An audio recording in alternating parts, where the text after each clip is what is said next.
ভগবতী ভারতী দেবী নমস্তুতে। নমো ভদ্রকাল্যই নমো নিত্যং সরস্বতী। নমস্কার, কেমন আছো সবাই? আশা করছি সবাই খুব ভালো আছো, আমরাও ভালো আছি। আর গুড মর্নিং সবাইকে। আজকে হচ্ছে সরস্বতী পূজার পরের দিন।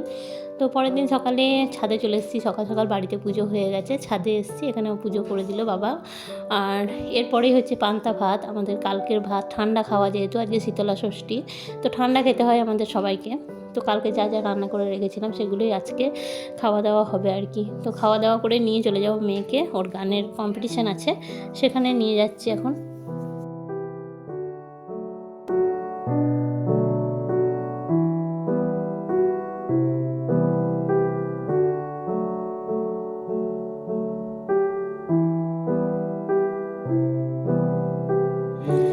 তবলার বিশিষ্ট শিল্পী মনোজ বললেন আপনাদেরকে যেখানে বিচারকের আসন করা হয়েছে মঞ্চের পেছন দিকের ঘরে চলে যাওয়ার জন্য অনুরোধ করছি। এবার আমাদের অফিস টেবিলে প্রথমেই ক বিভাগে যারা, আর এখানে এসে দেখলাম এখানে অঙ্কন প্রতিযোগিতা ছিল, তারপরে আবৃত্তি প্রতিযোগিতা ছিল, তো সব কিছুই হয়ে গেছে। তারপরে গানটা শুরু হয়েছে। তো গানে প্রথমে ক বিভাগ ডেকে নিয়েছিল, তারপরে খ বিভাগ ডেকে নিয়েছিল। তো আমার মেয়ের হয়ে যাওয়ার পরে আমরা বাড়ির উদ্দেশ্যে রওনা দিলাম। আর তাড়াতাড়ি একটু বাড়ি চলে এসে তারপর রেডি হয়ে নিলাম, এক জায়গায় যাব আমরা সবাই মিলে। তো কোথায় যাচ্ছি চলো দেখতে থাকো। তো আমরা সেই জায়গায় এসে গেছি যেখানে যাব বলছিলাম, তো সেখানে এসে গেছি। আর এই জন্য রীতি আর জয়দাদার সঙ্গে দেখা হয়ে গেছে, আমরা টোটো করে নেমেছি, আর ওরা ওখানেই দাঁড়িয়েছিল। তো ওদেরকেও পেয়ে গেছি সঙ্গে, খুবই মজা করবো।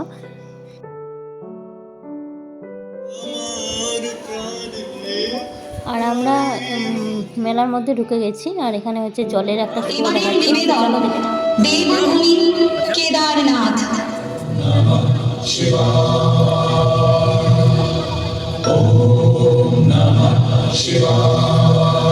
হিমালয়ের উত্তরাখণ্ডে ভারতের দেবভূমি কেদারনাথ এক পবিত্র তীর্থস্থান।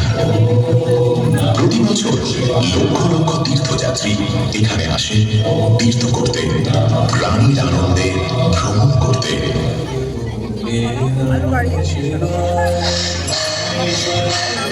বাবা, কেদারনাথের মন্দির আর কত উপরে বাবা? এই তো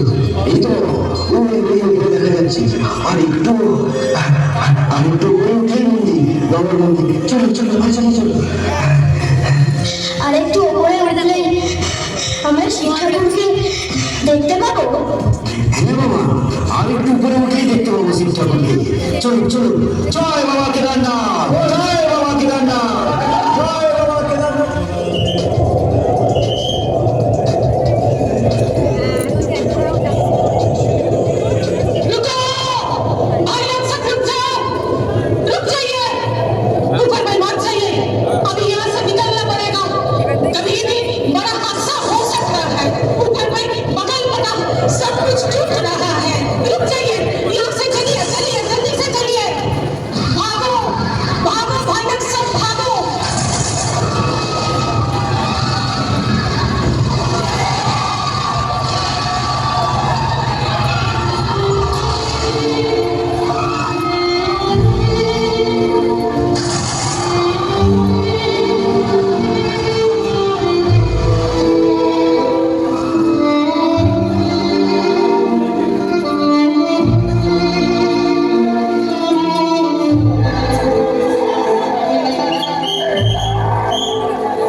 তবে ভয়ঙ্কর প্রলয় কেন? কেন এই ধ্বংস? বলো জবাব দাও।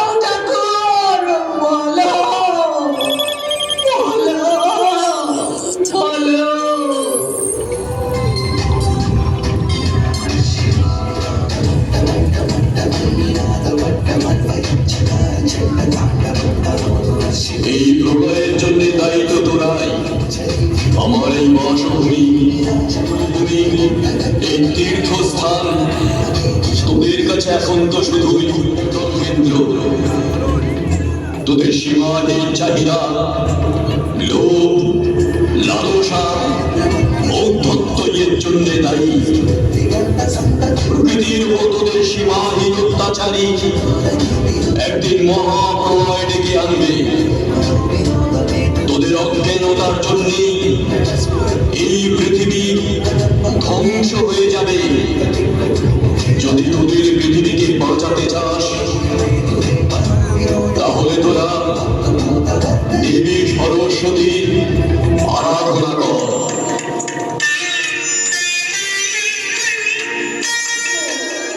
আমাকে নিয়ে তোদের ঘৃণ্য ব্যবসা বন্ধ কর। তোরা নির্লোভ হ।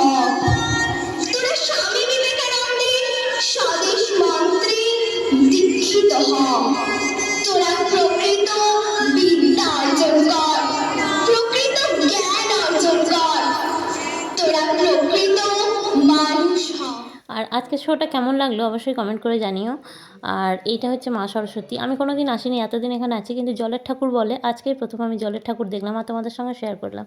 তো এখন চলে এসেছি মেলায়। মেলাতে এসেই তিনি পছন্দ হয়েছে এই যে ব্রেসলেটগুলো, এত সুন্দর সুন্দর আছে এখানে। তো ওখান থেকেই দুটো পছন্দ করে নিয়েছে, এই দুটো পছন্দ হচ্ছে এখন। তো এই দুটোই নেবো বলছে, দেখা যাক কোনটা নেয়। তো চলো দেখতে থাকো আমার সঙ্গে মেলাটা।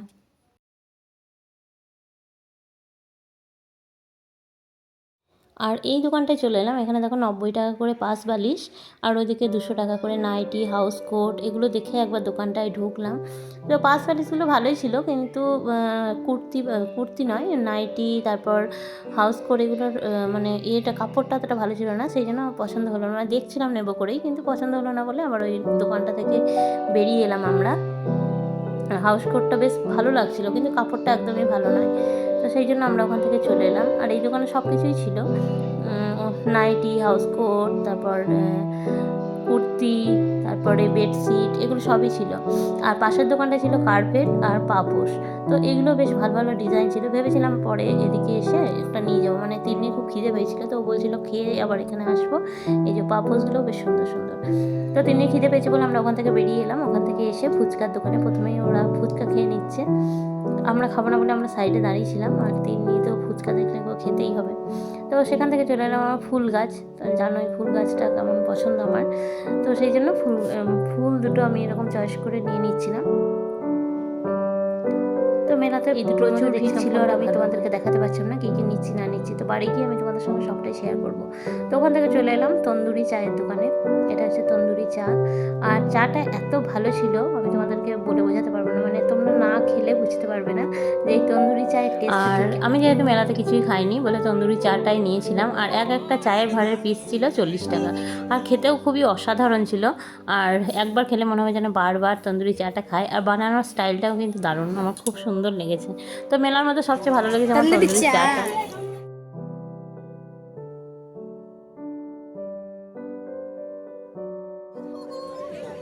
নিশানা ঠিক রাখতে হবে। একটা সাথে 20 টাকা হলো না, ওখানে ডব মারলে হবে না। আবার একটা শব্দ দেবে নাকি? দাঁড়া দাঁড়া দাঁড়া, ইস একটার জন্য হলো না। বাড়িতে খেলবো, এখানে খেলে কি দরকার? ক্লাস আছে, বলও আছে, সবই আছে, টেবিল আছে। আর এই খেলাটা একদম নতুন নতুন দেখলাম, মানে কোথাও এই খেলাটা দেখিনি। গ্লাস ফেলা, এরকম বল দিয়ে 5টা গ্লাস সাজিয়ে এই গ্লাসগুলোকে ফেলতে হবে। আর ও তো 3বার ট্রাই করেছিল কিন্তু পারেনি। তো এই খেলাটাতে 20 টাকা করে নিচ্ছিল। তারপর তিন্নি দেখা হয়ে গেল ডোরেমনের সাথে। মিলে গেছি। My name is Sanjay Mukherjee. Ready?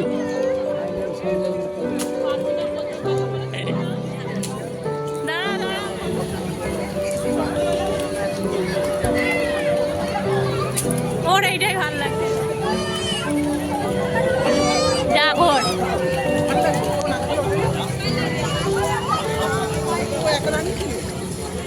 তারপর ওখান থেকে চলে এসে তিন্নি বায়না করছিল জলের এই জায়গাটায় ঘুরবে, তো ওকে এইটাতে ওঠানো হলো। আর এটাতে কোনো টাইম মানে লিমিটেড কোনো টাইম ছিল না যে এই টাইমের মধ্যে নামতে হবে, যতক্ষণ পারবে ততক্ষণ ও এইভাবেই মানে ঘুরতে দিয়েছিল ওরা। আর ওখানে টিকিট নিচ্ছিল 60 টাকা করে। তারপরে এই দিকটায় চলে এলাম, তারপরে ও বলছিল নাগরদোলায় উঠবে, তো নাগরদোলায় তো ওঠা হলো না আমাদের। আর এখন তিন্নি আর আমি চলে এসেছি এই দেখো ড্রাগনে। আর এখানে এসে আমাদের একটা বিশাল বিপদ হয়ে যাচ্ছিলো আর একটু হলেই। অনেকক্ষণ আমরা এখানটায় থেমে গেছিলাম, মানে কিছু একটা প্রবলেম হয়ে গেছিলো। তো আমরা অনেকক্ষণ বসেছিলাম আর ভয় পাচ্ছিলাম যে কি হবে, এখান থেকে নামতেও পারবো না। ওরা ওখানে বসে আছে আর তিন্নি আর আমি শুধু এর মধ্যে চড়েছিলাম। তো যখন এই দিকে যাচ্ছিলো তখন মনে হচ্ছে যেন একদম ছিটকে পড়ে যাবো, কিন্তু তারপরেই দেখলাম না, আবার সব ঠিক হয়ে গেছিলো। তো আমাদের বাড়ি আসতে প্রায় 9:30 বেজে গেল। আর তিন্নি এরকম বেলুনটা এনেছিল, এইভাবে বেলুনটা রাখা আছে। আর চলো দেখিয়ে দিই তোমাদেরকে কী নিয়েছি মেলা থেকে। তো প্রথমেই দেখছো এই ব্যাগটা নিয়েছিলাম, এই ব্যাগের ভিতরেই সব ভরে নিয়ে চলে কোথায় এসেছি। যাওয়ার সময় টুকটাক আর জলের এই ব্যাগের বোতল, ভিতরে আর কি আছে দেখো, এই দেখো, টিফিন, একটা ছোট ব্যাগ। এগুলো যদি ভরে নেওয়া যায়, হ্যান্ডব্যাগগুলো। তারপর কোনো আত্মীয় স্বজনের বাড়ি যাওয়ার সময় মিষ্টি ভরে নিলাম,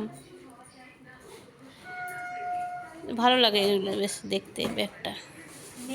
তারপরে আছে এটা, আর এখানে নিয়ে নিয়েছিলাম একটা ফুল, এই দেখো এই ফুলটা বেশ ভালো লাগছিলো। অনেকগুলো ফুল দেখলাম, তার মধ্যে এটাই ভালো লাগছিলো, তো এটাই নিয়ে নিলাম। তখন তোমাদেরকে বলছিলাম যে বাড়ি গিয়ে দেখাবো, তো এই ফুলটাই নিয়েছিলাম। দুটো নেবো ভাবছিলাম, তারপর দেখলাম না, একটাই বেশ ভালো লাগছে এইটা।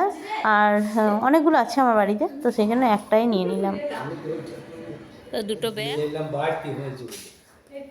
আর এখানে ও কটা সক্স নিয়ে নিয়েছে, 3 জোড়া সক্স। এখানে ওর পছন্দ হয়েছে, নিয়েছে ওগুলো। আর আমি নিয়েছিলাম এই ছুরিটা নিয়েছি।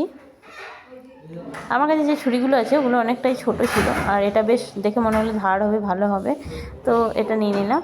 আর এইটা কিনেছিল তিন্নি, এই নোটবুকের মতো এইটা, এটাতে কালারিং হবে। আর এই যে আয়নাটা দেখছো, এটা নৈরিকি ও দিদি দিয়েছে, নৈরিকি দিদি ওকে দিয়েছে আয়নাটা। তো বেশ পকেট আয়না আছে, মানে ব্যাগে করে নিয়ে যাওয়া যাবে। কেমন লাগলো মেলা ঘোরালাম, শোটা দেখালাম, অবশ্যই কমেন্ট করে জানিও আর লাইক করো। আর যারা নতুন আছে তারা অবশ্যই চ্যানেলটাকে সাবস্ক্রাইব করে পাশে থাকা বেল আইকনটি প্রেস করে আমার পাশে থেকো।